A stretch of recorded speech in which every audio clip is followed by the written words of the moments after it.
Hi everyone, this is Radull Live. Thanks for tuning in. Yeah, there's a lot of sport to look forward to this weekend. And of course, a lot that has been happening in Kenyan football, plus more. So joining me today is a man who needs no introduction, none other than Musa Otieno, former Harambee Stars captain, coach, academy owner or founder. Which other titles do you have? A brilliant human being, God-fearing, a father. Well, that's the biggest job, eh? I'm telling you. Musa, thanks for coming. And just for those few people who don't know you, give us a really short brief about the highlights of your professional career as a player and a coach. Wow, first of all, thank you for hosting me.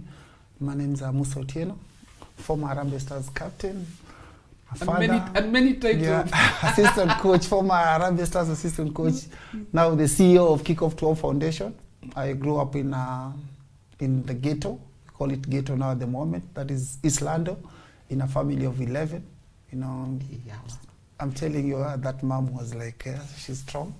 And then because it just tells you that it is a family where football is everything. You know, we eat football, we sleep football. And I had a dream, and my dream was to play first of all in one of the big clubs in Kenya. You know, unfortunately I started with the Gor Mahia. Why are you saying unfortunately? I'm telling you, you know. Unfortunately, I thought it's a low footballer's dream. For me, I just wanted a better life. You know, it didn't matter if I'll play maybe for Leopards or Tusker. At that time, it was Kenya Breweries. So I trained with Gor Mahia for some few weeks. I went with them into Rwanda when the genocide was starting. And then when it came back, they hesitated. You know, say walisleki kidogo, and then Leopards came with a very good offer. They paid for all my school fees. They just pulled the carpet under God. No, it was just a matter of when I look where I came from, I knew that this is an opportunity which I got, and they paid for my all education from Form 1 to Form 4. So that's why I signed with Leopards. But you know, I enjoyed my football for 2 years at Leopards. I went to Kenya Breweries 2 years, 1997. A good friend of mine at that time, you know, Elias Makori, hooked me with a club called Salam Santos in South Africa. And the rest was history. I took the opportunity and I grabbed it. And I said to myself, many years in South Africa. Played 15 good years in South Africa. At the age of 34, when I was still like retiring, I went to the States. I played for a club called Cleveland City Stars. Cleveland City Stars came in and came up with a club in Kenya called Nairobi City Stars. I was once a vice chairman of Nairobi City Stars, but you know, Kenya. City Stars, that used to be Hope Center. It was a Christian team, and we came in, we took over as City Stars. Cleveland is Nairobi's twin city. Yes. Yeah? Yes. I remember that from, I don't know from school or from where. But I know Cleveland. Oh, so that's how City Stars came about. Yeah, you see. City to city. City to city, and most of the players who came there, they came from different countries, and the objective was each and every player was placed there. He needs to go back to his country and have a city club. If it is Nairobi, you have Nairobi City Stars. If it is in Cape Town, you have Cape Town City Stars. If it is in Nigeria, there is some, and that's how City Stars was born. Yeah, was but born. You didn't stay. What happened? You didn't stay there. You know, sometimes it's always about accountability too. You know, because most of the funding was coming from the US to South Africa and then to Kenya, and then apparently one day, you know, I was like, hey, you know, when I look at Sholei, you know, the time which Sholei wanted to come and stand, I didn't tell you that story. You know, Sholei came to me and he spoke. Sami Sholei, he came to me. The football guy. No, the football guy came to me and said that Musa now is like, you're going back to Kenya. You need to come and vie, you know. And you know, hey, I'm telling you, you know, abnormal is normal. That is a story for another day. You know? So when I came back, we said, and I was supposed to be a vice chairman first of all. And then within a week, all of a sudden, Sholei jumped to Hussein. So I was caught in no man's land. It's like, hey, this is I know. We had a plan. And ended up being under Nick for one difficult term. I'm telling you. So, and that's where now City Stars came in, and when you know, surprising enough. Under Nyamoya. And then he was like, he went with Hussein first of all, and then from Hussein he went with Nyamoya. And then apparently City Stars, when it came in, you know, and when the sponsorship was cut due to the club was being sold, Mm-hmm.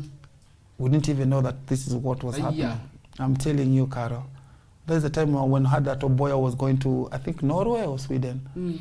And then apparently there was a deal which was being done as people were sponsoring the team as the vice chairman. I didn't even know what was happening. That's now when now the tie went out. Abnormal is normal in football. What? Yeah. And then, of course, you went and had a stint as Harambee Stars assistant coach. Yeah, I worked with Okumbi and Franco Una. I think it was one of the best moments for me again as somebody who was part of my dreams. So you have directly worked under this federation, which I'm not sure if we have or we don't have. Yeah, I've worked under them, and I think when the president came in, I think we're the first guys who came as the locals as coaches, coach, assistant coaches, and we had our own journey there. Again, we didn't work with him, and then we had to shift aside. Now, I'll come back to what you're doing now, because I know you do so much work with children in training them in football. But we can't ignore what's happening in Kenyan football right now, and the federation being disbanded, the sports ministry taking attention as if things have not been happening for the last couple of years. What's your opinion on what's going on right now? Without getting into too much detail, because there are court issues and things like that. I think there's still a lot of stake, which regardless when you talk about the court issue, which needs to come out. But again, it is not healthy, first of all, as Kenyans and somebody who has played football, because there are a lot of mental side which is happening to the players, to the workers, you know, to the government, to the president himself, to the coaches. First of all, for me, like I'm doing the CAF-B course which is coming in a sense that if you're going to be banned, that is if. It means that we're not going to continue the class. And it is something which is more worrying again to our situation here in Kenya. How does a ban actually affect a country? Wow, you know, I think this is like the fourth time which Kenya were banned. I think if the ban which is going to come, because we find that there are so many things which will happen. First of all, there are no international matches. Players are not going to get any maybe international certificate going to overseas. No, so no transfers, no transfers. There's no competitive. You're just going to be playing and not even traveling outside the country. But I just feel sorry for the workers who are working in the stadiums, the referees, the players themselves, because the most important people there are the players. Because for me, on the layman side, I look at the player side, because most of them are depending on football, and that's where they're being paid. So if the ban is going to come in, it means that those guys are not going to earn. Their families are going to lose something to partake. Because if two bulls fight, it's the grass that suffers. It is always like that. It's always the players who normally suffers. But why? Because wherever you get that opportunity, you just need to leave a legacy. I always believe on that. Just leave a legacy where people come and say, hey, Carol was there, he did his best. Musa was there, he did his best. But as much as people, there are those who would support a ban, those who wouldn't support a ban, based on what has been happening in Kenyan football over the last couple of years, we couldn't continue to have business as usual because we don't seem to be developing. And notice I'm not focusing so much on the financial mismanagement, because those are issues that are in court and all that stuff. But as a sport, football has not been developing how we'd like to see it developing. Something needed to be done. And I think that's something that when I came back in 2010, when I decided to start the Kick-Off to Hope Foundation, because I think that is where the problem normally comes, because I've been to South Africa, playing for that 15 good years. I've been to the national team. You find it in a place where a player is playing for the national team. We are taking a lot of time even just to do the basics of passing, but to the grassroots, that is where the problem comes in. We say that, okay, at Kick-Off to Hope, what can I do to help the next generation who are going to come in? But you know, you cannot do it alone. You need the government, you need the federation, you need the stakeholders who can come in and support. Because every time I always say that we are in a plateau. We'll just reach a certain level. Instead of going to another level, we go down. So every time there is a system which is happening here, you find that, look at a good example, a player like Olunga. When is the next good player going to come into Kenyan football? Every time it will be like Gizi. We seem to be bumping into the Olungas, the Wanyamas. They're few and far between, as opposed to cultured, cultivated. Sorry. They're coming after 3 years or 4 years. It tells you that a lot of things need to be done from the grassroots level. But first of all, are the coaches educated? Going down there. So there is a lot of loopholes, regardless of whatever is happening. Now, you're talking, I know the president, he's still the president, and Nick is still the president of FKF. I know he's been focusing a lot on the coaching, but for 6 years or so in office, it's been about the coaching coaches, which is fair. At what point are we going to focus on what needs to be done, which is like what you're doing at Kickoff to Hope, which is actually getting to the grassroots and training these children? Because that's what it's all about. We're not training players technically at international level from a young age. Carol, sometimes when you talk about it, maybe you'll say that I'm talking about on the other side, but I've seen the both sides. I'm not saying which side you're on. For me, I've seen the both sides, in the sense that where I grew up, excuse me. And I think for me, that is the most important thing, because first of all is, if you're going to coach a child, maybe for under 10, you need to know what you're doing as the coach of the under 10, but you need the resources. Because the most important thing I can tell you, Carol, in a sense that the mental side from the grassroots level, that is where the challenge is. Because you find that you're going to play soccer, maybe you have not eaten, where you're coming from. So a coach can't even handle you for us to get the bigger picture going up there. First, you need to educate these people. Second, you need to get the support from the government. The infrastructure now, the stadiums. Now the sponsors are coming in, people like you are coming in to support whatever is happening on the grassroots level.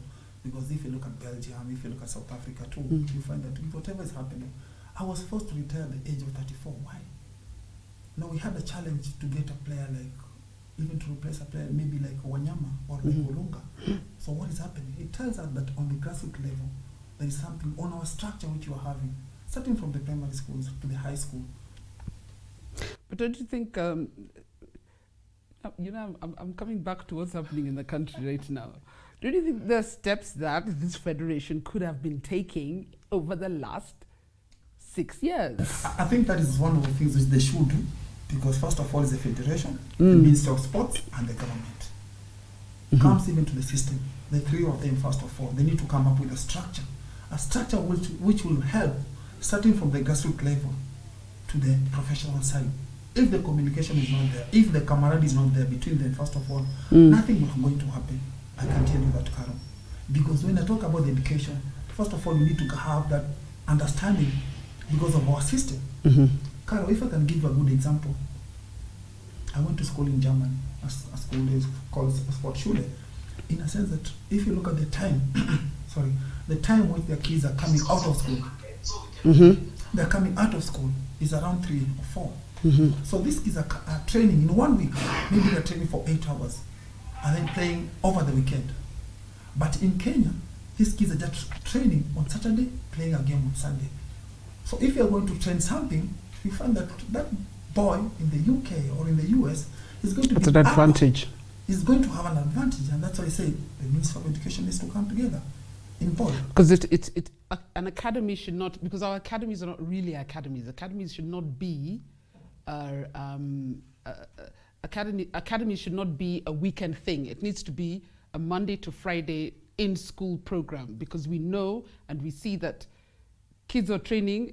A real academy, kids train daily. They literally train every single day. No, for sure, because I can tell you that in Kenya, sorry to say so, but we are having daycares. It's a place where you'll come and train a child from 8 a.m. to 12 noon. This is a child who's 10 years. How can you train him for all those hours? You know, this is a child needs to know the weight of the ball, the time. Is he a fan group? Is it a child who's at the age of 11 to 12 years? What does he need? But if you have, I always say that, I say kudos to those coaches who are coaching in mashinani. It is very difficult for them. And those are the coaches who need to get that, that support. But, Carol, for me, I'll just be clear to say that Ministry of Education, Federation come with a structure, the government comes in, and now the sponsors are coming in to facilitate what needs to be done. So, back to the issue. I'm not answering you. you are in some instances. Basically, even the ministry, because the ministry seems to have, I know in disbanding the federation, it is because a financial crime has supposedly, accusedly, allegedly, that's the word, allegedly been committed, because it's not been proven. But you're saying that even the government themselves have not been doing their part. For sure. And for me, like the founder of Kickoff to Hope, we normally get some funding. I need to be accountable of whatever been given. Even the government has given you something, they're having that power of saying that this is what we give to you. You need to account for them. Yes. But in again, any organization, and that is what is happening now. Even in Mr. Radull's house, if he gives you money, that must be accountable. For sure. But for me, to see where we are and where we need to go, those are some of the points which needs to come and support us, because it will end up coming with the junior under 10, the under 15, the under 20, and the senior team. Because once there is that, I came from those sports when I was still in high school in Mombasa. You know, if you look at the team, which the Okumus, they played when they were playing under Coca-Cola. Those were high schools competitions. Yeah. So what is happening? Even How can you come together? Even the Safaricom, the Chapandimba. Yes. You see, that is the way to go. But we need to have a good structure of people who knows what to do. At the end, the national team is going to benefit. A good structure, and in Kenya's case, a good relationship with corporate Kenya, because these programs you're talking about are an individual corporate decision to have a tournament. It's not a structure that the government or the federation has said, these are the tournaments existing, can we look for corporate partners? So it's not the wrong person, because it's good that we have the Safaricoms and the Cokes having these tournaments, but the initiative is coming from them. The initiative should be coming from No, but again, it's just a matter of it is just about ideas which you are getting in. How can you be help with whatever Musa Otieno is having? Because maybe in 3 years' time, 3 years ago, our under 11 went to China. You see, they went to play. They were invited. We need to get the blessing from the federation. This is what you are doing for us to go. If these kids were going there, it is a plus to us. It is a plus to Kenyan football. It is a plus to where that this is. You know, they always say this is what is happening. For you to go outside the country, we'll have to go through the federation. Whoever is going to be there, you know, and that is something which could have been done long time ago, not even now. What do you think about the caretaker committee and what it needs to do? What does it need to do? Wow, I think for them it's just a matter of, are they ready, first of all, with whatever is happening here at the moment? Are you answering? Are you? No, because now we're discussing, Carol. You know, it is a matter of discussing because this is the problem which you are having. You know, if I look at again with the committee, I can say so. You know, when I look at a name like Kasuve, sorry to say so. You know, he was FKL. Was he Secretary General or Chairman? Yeah, you know, when I look at Kasuve, FKL, just to explain for those who don't know, was the FKF of about 12 years ago. Yeah. So he was a Secretary General of that. And we know what he did. And what he didn't do. For sure. Yes. So are we going back or we are going forward? You know, I was even surprised your name was not there. You know, I said so. You're not getting into my name. No. But again, it is just a matter because it is a problem which is having into football. Some of the names which were there are not even related to football. You know, they might be doing well into the other activities, but our problem. Do they have an understanding of whatever is happening, or we're just going to do the same things, which we had the same problems?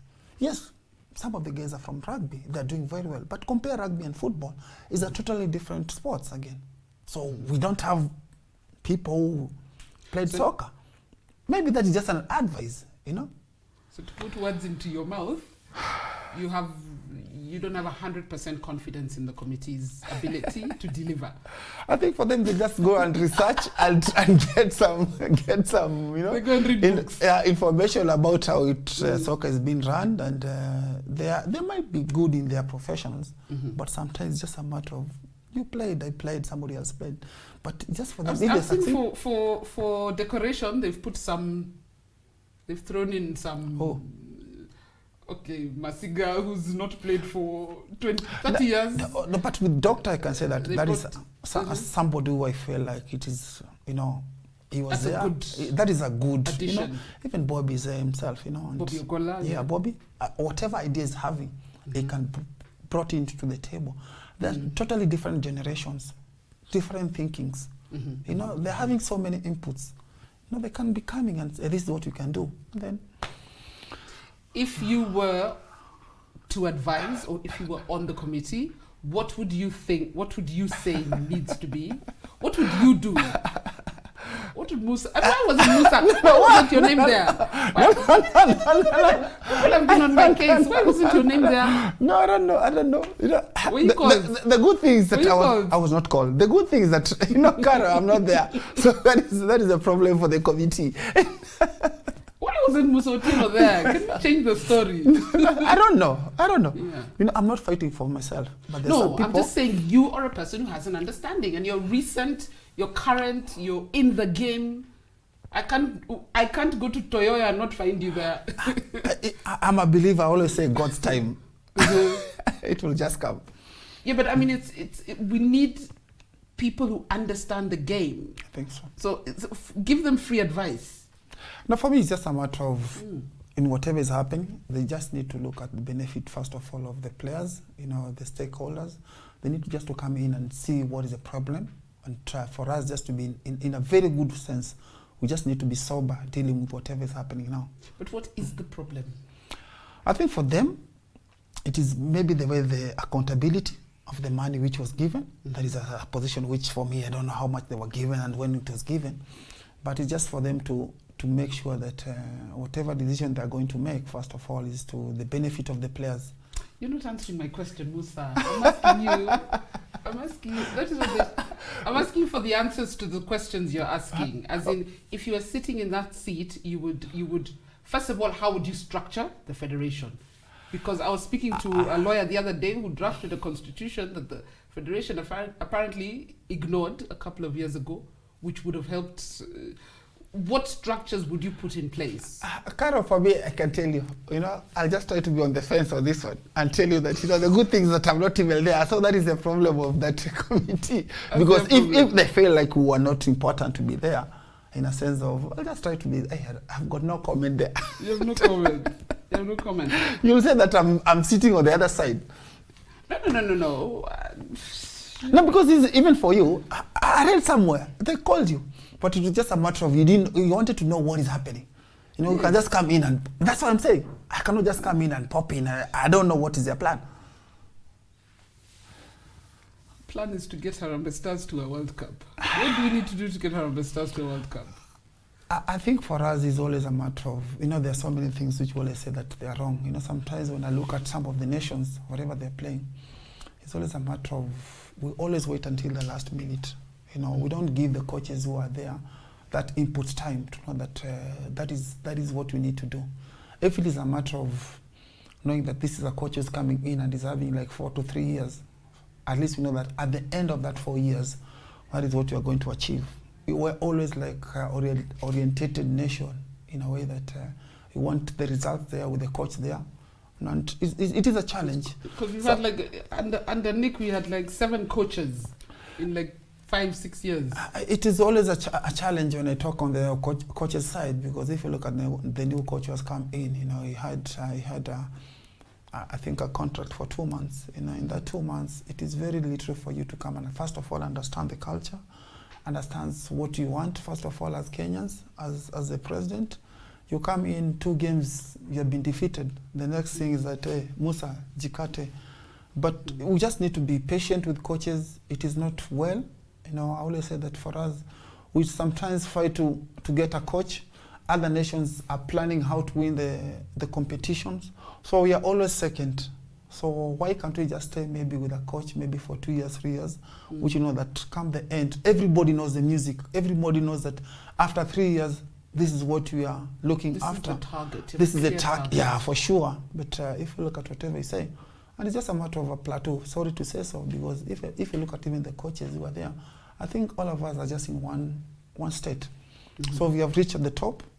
Now instead of going out and getting new ideas, which we can go further, we are always like going down. And that is one of the problems which we've been facing. We just need to get coaches who will have education, go to another level, and people to come with good knowledge where we can go to another level. Within the coaches we have in Kenya, do you think a local coach can take us to a big competition? I believe so. Yeah. It is a matter of being supported and being there for them, because sometimes, Carol, let me tell you, when you are there in the national team, it was a matter of, we started very well as local coaches, if you look at our records.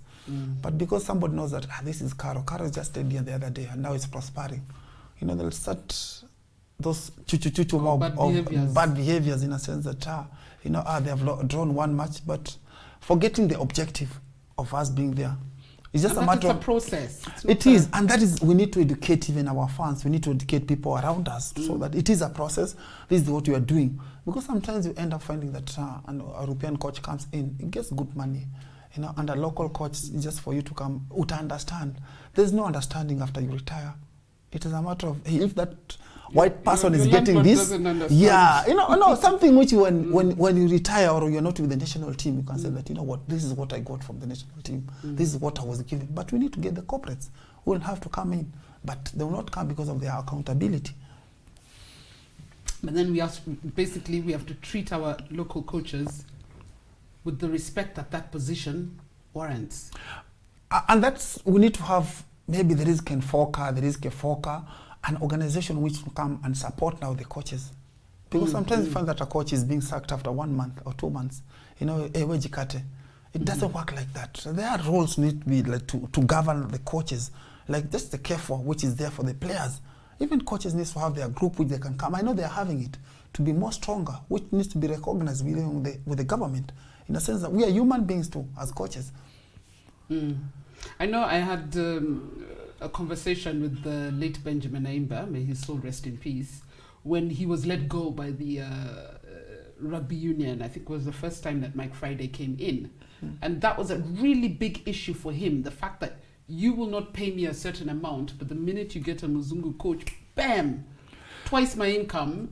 And I know there's that thing of expatriates, all that stuff, but at the end of the day, I need to respect what you bring to the game and reward you for that. For sure. And you see, one of the things which normally comes, when Friday comes in, he knows himself. He knows whatever he's having. For him, he'll come in and ask whatever he feels like. Hey, this is me. But again, one of the challenges we find to our coaches, in a sense that, just take these ones, we'll look after it. How can you come and start a job without even a contract? How? Because it's like, I'm doing you a favor. It's either you take it or leave it. So as coaches, again, they need to stand up for themselves. And this is what I'm Musa. This is what I'm worth. But we see when our coaches do that, they don't last. Okay, we still don't know. We still don't know the real reason why Kimanzi was let go from Harambee Stars, why Ghost left Harambee Stars. We know the stories. We don't know the real reasons. But I can bet you it is for standing up for their own rights. Caro, I'm Musa. I'll talk. You don't have to comment on it. No. I'll comment. Because now we just need to. Those are some of the things which are like taking our football where we are. There's sometimes wherever you're fighting or you're coming up, they're always two. So whenever something happens bad, now all of us are coming in. Why can't we just a coach comes in and say, okay, this is the reason 1, 2, 3, and 4. Maybe because of you'll just get your money and then relax. We are learning from our experienced coaches what they are going through. So when are we going to stand and say, okay, this is what is happening for me? I'm being employed maybe at Kickoff to Hope. They want to sack me. This is I can give you a story. Maybe this will come in a player's side. When Okumu, Joseph, went to South Africa, the team wanted to terminate his contract. He had a 3-year contract. They wanted to give him only 3 months. But we stood firm and said that, hey, you'll have to pay him for at least for 1 year. The player is happy. But when you come in and say, okay, I'll give you only for 2 months, and then I know some of the coaches who got that money and decided to, okay, it is fine. I don't want to fight with you guys. When you patia 2 months yangu, I go to another level. Those are the areas which you need to, and that is what is mediocrity. And that is what is taking our football where we are. First of all, as people who are well educated, this is what we want to see Kenya going to another level. If you look at South Africa, their under-23 coach, David Notwani, that is somebody who I played with. Look at Piso Msomane. He's a local guy who's coaching in Egypt. What is our goals? What do you want to achieve? It's not that we are Kenya, we cannot reach there, or even with the locals. But we just need to stand with whatever we learned. We stand with whatever we have. Kickoff to Hope, what are we doing? Why are we doing Kickoff to Hope? In a sense that one day, one time, we'll see these kids going to another level. A level which they didn't reach. A level which they feel like, hey, Musa played barefoot. These kids don't need to play barefoot. You know, Musa had kid. On the mental side, this kid is coming to play. Is he happy? Is he healthy? All those kind of things which are taking back our football to another level. But fortunately for us, it's a Musa initiative. No, for me, it is a Musa initiative. Structured government plan. No, but those are things which the government needs to know. Those are things which the federation needs to know that Musa is there having something. Is he doing the right thing? How can we support him as part of our agenda? For sure, because we're having something which is called Vision 47, you know, which we are going to each and every county in Mashinani there to educate the coaches. You know, that is part of but the federation have come in to say that, hey, Musa, this is what you are doing. How can we help you to go to another level? Because that is where I feel like, hey, I cannot do it alone, Caro. Musa has started something. How can you help him for it to be bigger? And you can say that Kickoff to Hope is not like Musa Otieno. Anybody can come in and volunteer and work at Kickoff to Hope. It's something which wants to change the football of Kenya. But Musa can be having an idea. How can he take it to another level, which can benefit all of us? I want us to take a break, a very short one. I want us to take a break. When we come back, we'll talk more with Musa Otieno, because I still have questions. No, don't worry. Some are being answered, some are being... We'll see you after the break.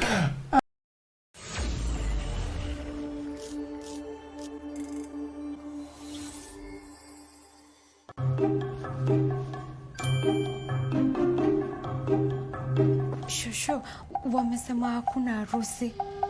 Kwa nini? Hapana. Shushu. Mamia harusi lazima itaendelea. Nani anasimamisha harusi? Kofi. Sababu ya kofi. Pike Brian record tustreamiwe do. Nasema Safaricom iko na free data kila siku. Sasa tunaweza kustream hiwe do.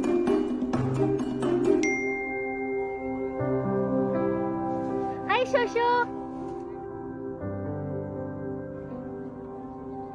You make is the bride.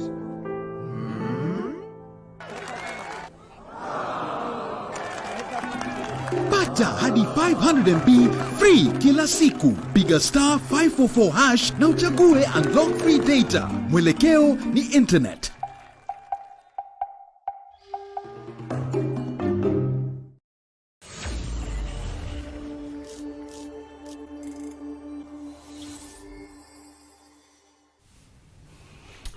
Welcome back. Thanks for staying with Radull Live. I am here with Musa Otieno, who needs no introduction. By the way, sometimes I go through long titles. Musa, you are a legend. Your name is a title in itself. Why have you never coached Harambee Stars as head coach? I think for me, what I can tell you is that it's just a matter of, I'll go back to the badges, because I think for you to be the head coach, you need to have a certain badge, which I think for me, I'm back again to the school. I'm doing the CAFB, which I did 10 years ago. And we're lucky enough that now after 10 years, it has come back to Kenya. And that is part of my dream. I've been there as an assistant coach. And I believe that for me to fulfill my dream, first of all, is to have the right papers for me to be the head coach. That's such an intelligent answer. Okumbi has CAFB. Okumi has the A level, which they did in Machakos. A? Yeah, the one which they did in Machakos, and he has a B too. Yeah. See, it's bad news. No, it is bad news, and in a good way. In a good way, because I think for him to go there and handle it, you know, first of all, with even with the CAF regulation, there's some places which you can't sit if you don't have the proper qualifications, papers. You can be having maybe the ones which are outside the country, but if they look at with the curriculum of CAF, if the equivalent, you can sit on the bench. But for me, I'm there. I know one day before I retire properly, I'll be one day the head coach of the national team. One day of the head coach national team. That one I will support. Thank you. That one I will support. As a footballer, you've talked a lot about Kickoff for Hope. I know last year, just to lighten it up a bit, well, lighten if you can call this lightning, there's so much you guys did during when COVID first hit. Wow. First of all, I can say thanks to all the supporters. Thanks to the people who prayed for me at that time. I think I'm one of the victims, which when I look back and I say that, wow, it was a journey which I always say that I will not want to see somebody going through that, but because I always say that is the day which I was part of the front side of trying to help the community, giving them food, and unfortunately, I was, You were on the front line of helping people in Eastlands and families get a meal, get something during COVID, during the months when the country had just shut down. And I just want to say thank you. I want to say thank you because I think you reached hundreds of families. No, it was like around, first of all, even for you, I'll say thank you because I think you are the first one who came in and you had, brought us some people who came and support us. But I think it was just a matter of being there for people who are there for you because I believe for me growing up, I grew up as a community boy. And I think that is a system which has gone away from our years and now because each and every child, you can't even cane a child. But again, for me, I'll just say that I was given a second chance, a chance which I said that God is good as a believer, and I believe that whatever talent He has given to me, I think I'm always there 110% to know that these kids are coming from a place where they just need to get hope, just need somebody to come and encourage them. Because I always believe for you to change a community, it is a community, first of all, they need to know God, they need to be healthy, and then the talent will come, education comes in again, and the talents will follow. Because you want kids to play football, but if you're not eating at home, if you don't have self-discipline and all these things, it's so hard to tell a child, focus on your talent, and you have so many life issues. And Carol, that is one of the problems which we are facing. Sometimes wherever you're getting these kids, on a Saturday we normally have like 200 kids, and for now we normally give them meal. It has been a bit more difficult for us to train twice. That is because remember what I told you about the education system. These kids are going to school from 7 to 5. Now you just get them on Saturday, maybe at 2, because they need to go to tuition. So every time wherever we have been like training twice, you find that the energy level of the kids coming back, it was like there's something which is going on. We finish at 11, the kids go to the house. He's the one who's going to go and start making the fire. He needs to come back at around 2. But sometimes as coaches, you come and you yell at the child, but he has not taken anything. And we came to realize that, no, these kids, we need to train, give them something to eat, and then they can give you the next energy. But remember, hey, Carol, there's nothing like bonus if you and you cannot eat anything. And I'm hungry. And I'm hungry. So those are the logistics which we are trying to see and say, hey, how can you build an healthy person? When you talk about football, there is the mental side, the technical side. Those are first of all for me, the mental side. This child has come in. Musa mekuja, you have yelled to the child. He's looking at me and said, but hey, unajua sikukula jana usiku. And then you're telling me to come and run here. So when that side is okay, and that's why maybe in Europe, players are getting good money. Because here, it is 100% fine. They can relax mentally. For sure. For sure, they'll give you. Look at our players. On the game only. Yeah, look at our players, even the body structure. Nowadays, we don't eat. And me, I believe that is the change which I'm trying to make. A change where players will feel like this guy played from here. For us, it's always a dream from U9 to the professional side. It is a journey. It is a journey where I say that I want this player to feel okay. I want a place where you say that God is love. A place where you feel like it is loved. Regardless of whoever talks about, I just need to focus. We don't say that all those players will have to be like Musa Otieno, but they will learn something. On the discipline side, on how whatever is doing at home, that is our goal. But the most important goal for us at Kickoff to Home, if we can change a child to know Jesus Christ, that is our pentagon. Amen. Amen. You're halfway there.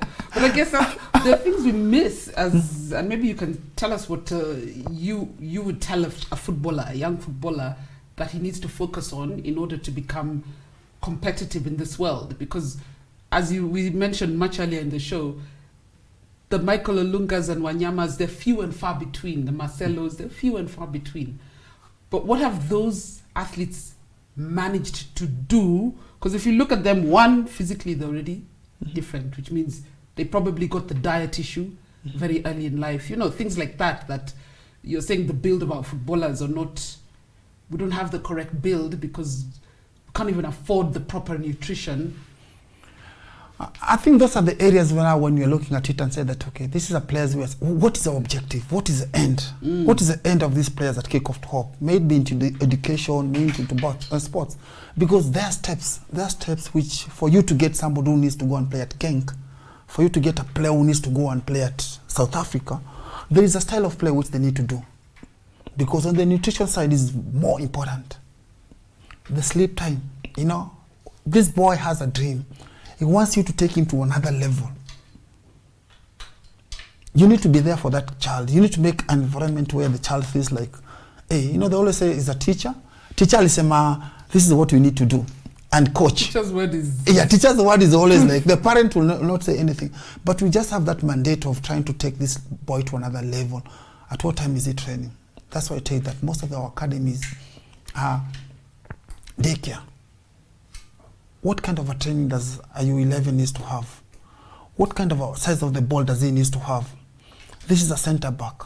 When am I going to start coaching tactics to this child? When am I doing, if all of them are under 16, we know that it is a development stage.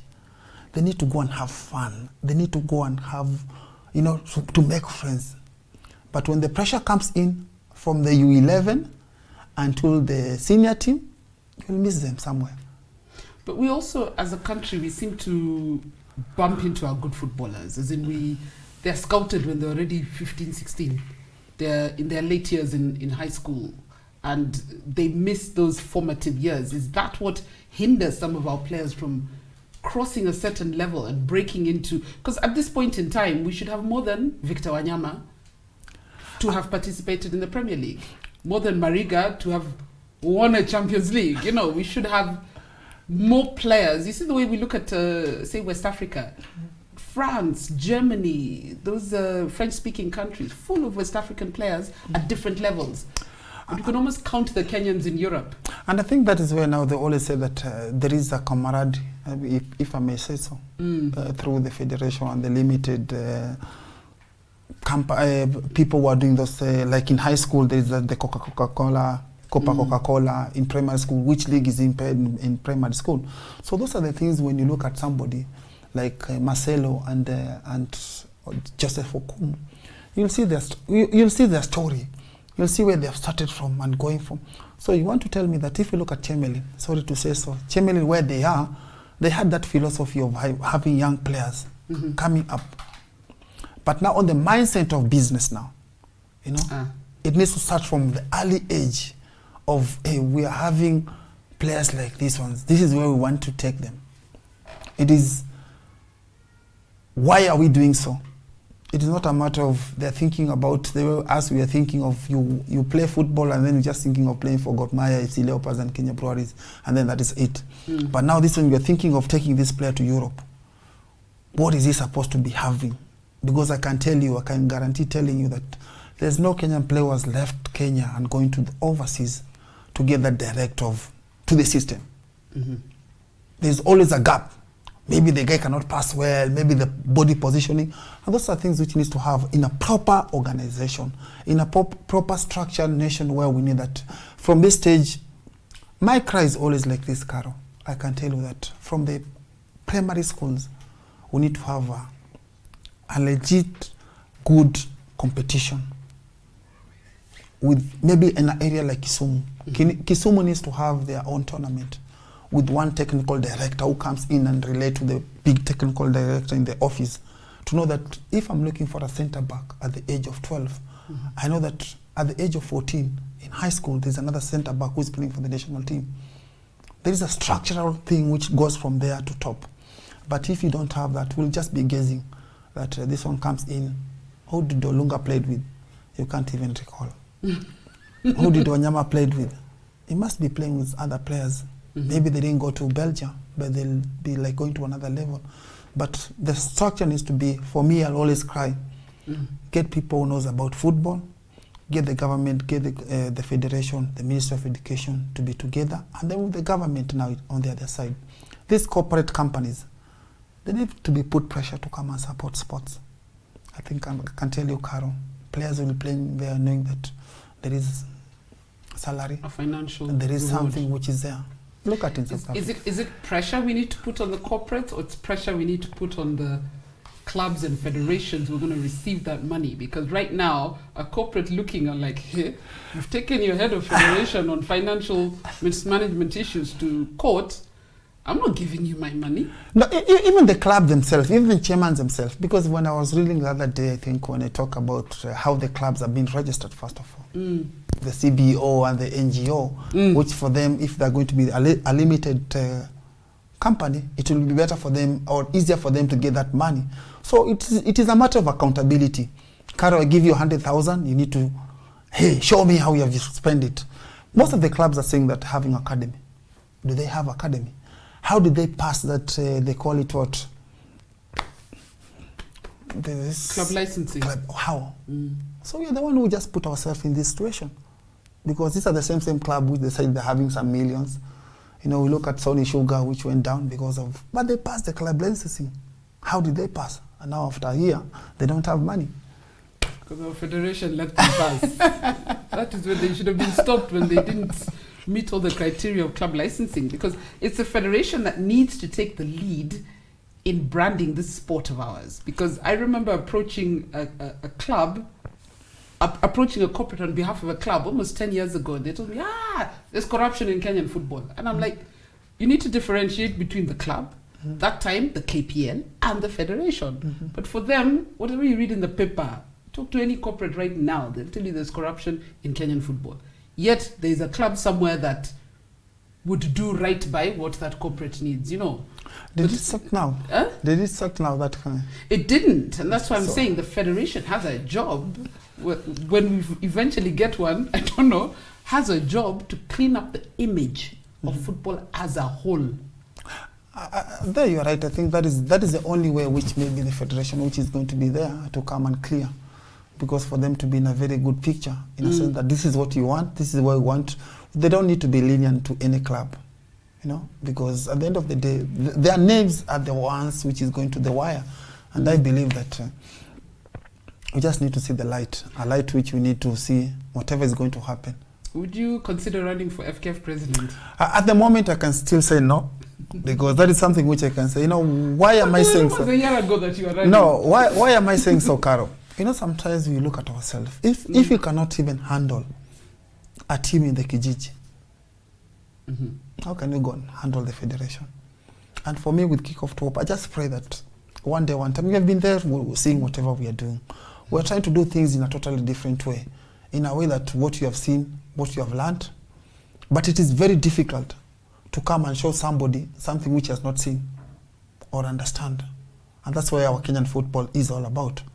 In a way that maybe that guy is strict, maybe that guy has seen something in South Africa, maybe with our culture, what can we change? We put ourselves in the situation in which we are. Why? Carol, I'm telling you, if Musa, you don't have money, there's no way, Carol, you're going to be elected. I can tell you that.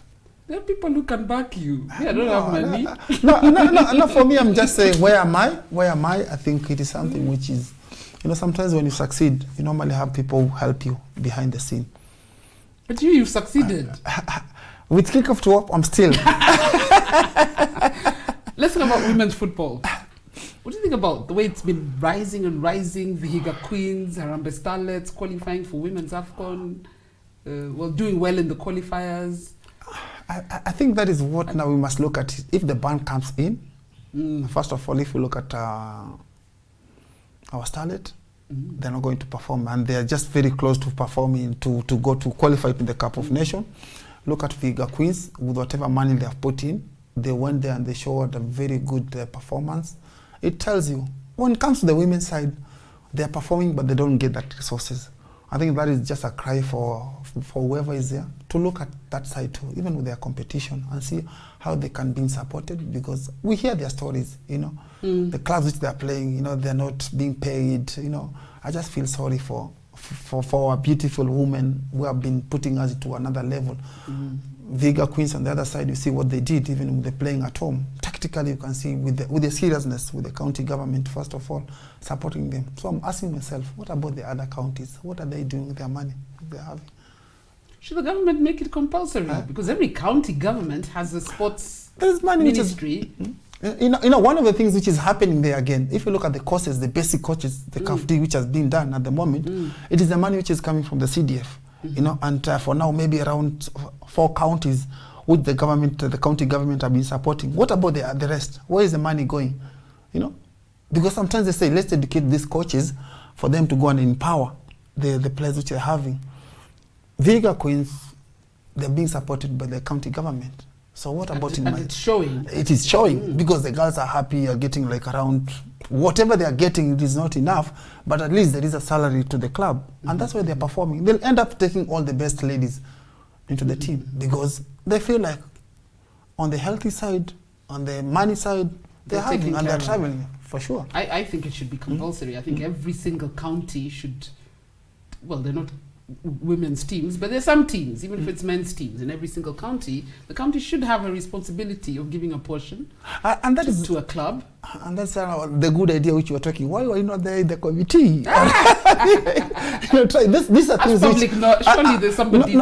Right now, they have... At least they put Nadia Otieno there to speak on behalf of... At least, I know she's been asked to write a proposal on women's football. I hope it's taken seriously and something's actually done. It's not just admin work they're asking for. But it can propel women's football to the next level if this committee takes her and whatever she puts together seriously. Still need other people can come and support her because recently, in a sense that it is a very critical side too. And for her to be put in that situation, maybe that's why maybe the quick retirement came, you know, in a sense of, hey, what can I do to help? But we just need the women who came and played good football. They played international football. If you look at Nabwire, first of all, he's somebody who represented Kenya very well. You know, I know he's been in FKF. Yeah. No, but for sure, you know, when we talk, Carol, let's talk about this. When Kenya is playing, regardless of wherever you are, when Kenya is losing, Carol, you're feeling it. Yes. And you're not working for the federation. For me, I'm not working for the federation. Yes. But whenever something is not happening, I feel bad. You know, I feel bad in a sense that I'll always try to be a peaceful man. People say that Musa doesn't talk. But sometimes because I'm not there, maybe getting some small money from Facebook, going, no. We just need sometimes to lead in a silent way, in a way that you don't need to take me for a coffee to come and tell you this is what is happening.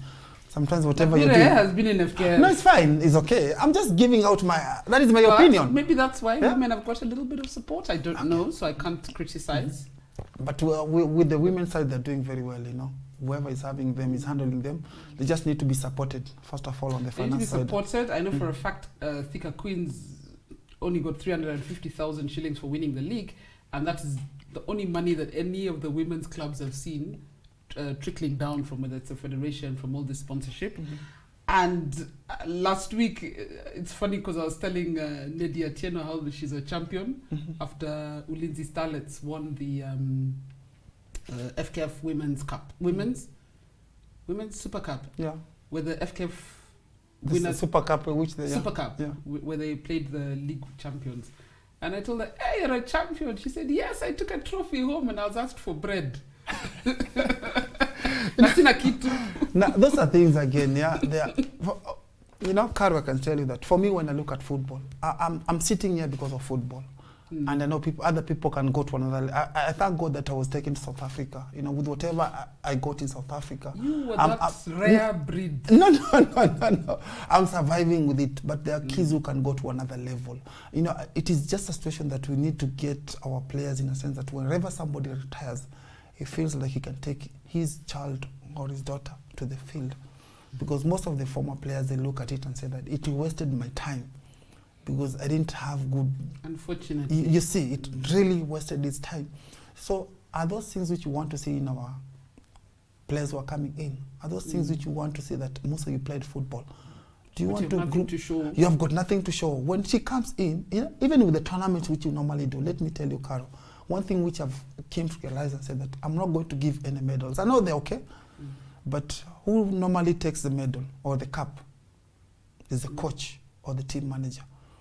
The player takes nothing at home. You see, so I've come up with a situation that I'll rather give the players the jerseys, the boots, because he'll take it to his place, you know? And use it. And use it and feel like, hey, this is 1 year. I got this jersey from the kickoff to home tournament.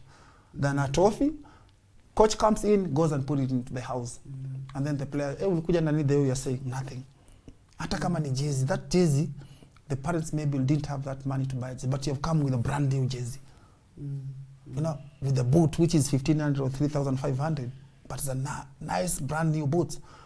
You know, those are it will help me in my career. It will save something from my parents. So those are the angles which you need to look and see what you are doing. Like the other day, and this is quite sad for me, somebody posted on Instagram that he ran into Joseph Shikokoti. He parks cars somewhere here in Lavington. He's a guy who's parking cars at some, I think, a mall or a hotel. And if you think what Joseph Shikokoti gave to football in this country, and the person who posted it was saying we need to fundraise and help these people. And I said, what we need to do is fix the industry. Because he was saying how he played for some of the biggest clubs, including Tusker. I think when I watched him a lot when he was at Tusker. And they're saying these guys should employ him after he retires. And I'm like, you can't do that for every single sports person who retires. You can't have jobs or fundraisers for every single footballer who retires. What we need to do is fix the industry now so that they actually have disposable income to save and invest. Because you can't even fault someone like Shikokoti. What would he have saved? What would he have invested? And you're literally living from hand to mouth. Sorry to say so, in a sense that, you know, those are now when people like us who have maybe played, you know, when clubs comes in, they need to see maybe to have a finance plan for some of the players. You know, what normally happens in a sense that a team will come in and say, okay, Kara, I want you. How much is your signing on fee? Is $1 million. They give you $1 million. And the salary comes in, it is 10,000.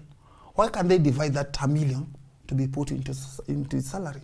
He'll get it in the longer period than just getting $1 million. Player goes out there because of the pressure which is around. He goes and buy a car and is renting a house. But if this money can be divided, that $1 million to be added into his salary until he finishes, he has got good money.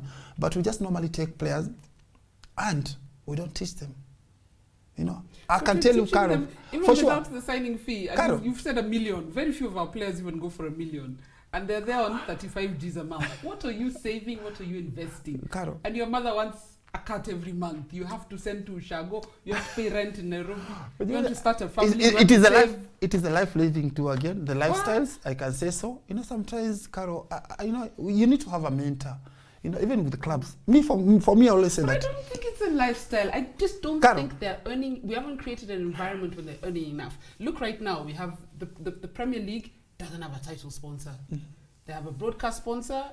It's barely enough for the clubs to share. Second tier league, the clubs receive 750,000 a season. That's barely enough for 2 away games. What are the players going to eat? So you're barely paying them enough. So it's good, and it's a brilliant plan to have financial advisors for these players, but they're not yet even earning to meet their current needs. Very few, and I'm sure you can pinpoint those whose lifestyle has wasted what bread they earned, but for the majority, they're not even earning enough. So for me, what I'll just support in a sense that maybe they're not getting that salary, which is coming in. Because when you look at our parents, the way we grew up, you know, maybe somebody will say that was a generation, Musa. When somebody maybe is getting 35K, and then he has a cell phone of 40K. First of all, the budget is ruled. Carol, no, that is the reality. No, that is the reality. You know, that is the reality. It is the reality. No, we just need to educate them. You can't deny there's no money in the game. There is money, but it or rather, starts. there's no money being spent properly. There's no money in the game. There's no money in the game. There is money, but you don't know how to find that money. Yes. You know, there's money in the game, but you don't know how to find that money. Because, you know, wherever you're coming in, why do we have those clubs? Why do they have the clubs? So clubs also don't know how to raise money and how to for sure attract. What is their objective? They just want to come and play for the league. Maybe they can be having players, selling them outside. It will generate money for them. So why are you going to a business where you know that come the end of the season is negative? Why? Do you know if there's a time this Nick Mwendwa told us we had a football symposium and the question was raised about club licensing and why he's not strict on club licensing, and he said if he was strict we would have 4 clubs in the league because most of the clubs that time in the Premier League could not show that they have a financial budget and plan for the season. Most of them didn't meet the criteria set for club license. So it starts from the club, and then we end up complaining. But then what happened is they ended up licensing everybody. To be fair, and clubs halfway through the season. That's why you see clubs like Sony bailing out halfway through the season. We see players, even Gor Mahia, we see players on go slow. Allowances haven't come in, you know, and it's unfortunate. I think it is we can talk forever. We can talk about this forever anyway. We do need to wrap up. Do you have any parting shots before we leave? As in, where are we going in Kenyan football? I think for me, what I can say that it is as a former player, first of all, it is not healthy with whatever is going. Are we ready in each and every situation what is going to happen, first of all, as a Kenyan? Because when I look at the growth of Kenyan football, first of all, whatever you bring, even when you look at our players who are playing overseas, we just need to look down and say that, hey guys, from the grassroots level, that is mashinani. That is where we need to be more serious. And to the government, to the federation, to the Ministry of Education, if you can come in together and see how we can help, first of all, to get people or professionals who know the knowledge of whatever sports they have to come and help whatever is happening, or else we're just going to be in the same scenario after year and year out. To the corporates again, clubs need you. To the players, guys, you just need to be focused and to know what you want. Get friends who can tell you this is wrong, that is right.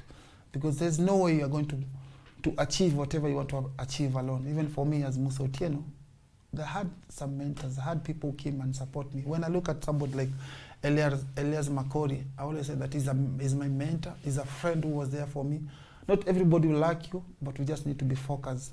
To Kenyan football guys, to the stakeholders, let's be sober with whatever decision is going to come in on board, because the players are the ones who are going to suffer as much as we can. The coaches who are even doing their CAFP licenses, mind you, if it's the negative which is going to come abroad, what is going to happen to them?